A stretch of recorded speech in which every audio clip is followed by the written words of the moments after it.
Welcome to the third video in this mini-series on budgeting. This video focuses on the 50-20-30 budgeting method. This is the second of 3 popular budgeting methods. Once again, it will provide you with a basic overview of the method, what is it, why use it, and how it works.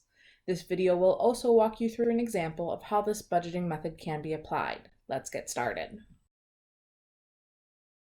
The 50-20-30 method is really more of a rule.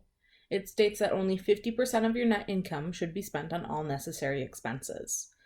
30% of your net income should be spent on all unnecessary expenses, or your wants, as some people call it. The final 20% of your net income should go towards extra debt repayment and savings, both short and long term. This rule accounts for 100% of your income, but in a more flexible way than the envelope method. This method may be right for you if savings is high on your list of financial goals, as it allocates 20% to it.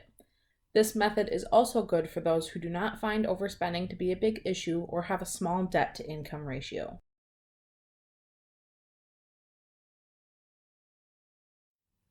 How does this method actually work? Well, you need to start by calculating your monthly income and your monthly expenses. Be sure to include all of your expenses. Next, calculate what 50, 20, and 30% of your income comes out to.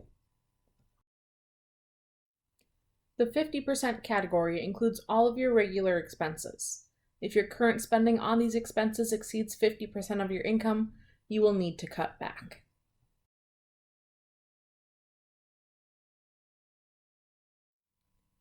The 20% category includes extra payments towards your debt. This would be any funds put towards your debt over the minimum payment. It also includes your saving. Savings can be separated into 2 categories, short-term and long-term. Long-term savings includes things like your 401k, IRA, and other investments. Short-term savings are really savings that will be used within the next year or so. It also includes your emergency fund. The 30% category includes all of your wants. These are the things that you purchase or spend money on that you don't really need. Basically, non-essential items.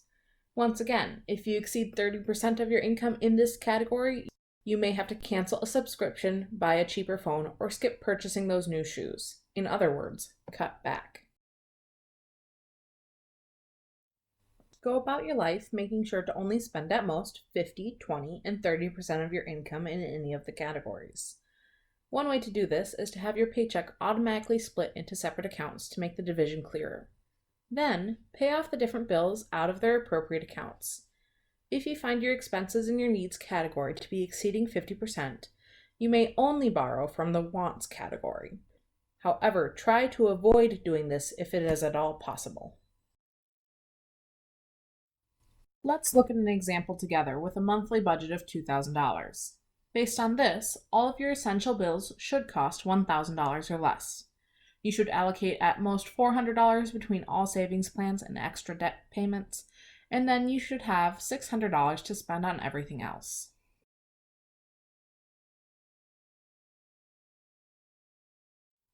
Let's break it down further. If your rent is $500, then you have $500 to spend on everything else in your needs category, including groceries, utilities, minimum car payments, insurance payments, etc. If that exceeds $500, you may want to consider refinancing the car for a lower payment, finding a cheaper apartment, or if the other 2 aren't possible, try spending less on groceries. Think about how this works for the 20 and 30% categories. This video gave you a basic overview of the 50-20-30 method. Thanks for listening, and don't forget to take the quiz.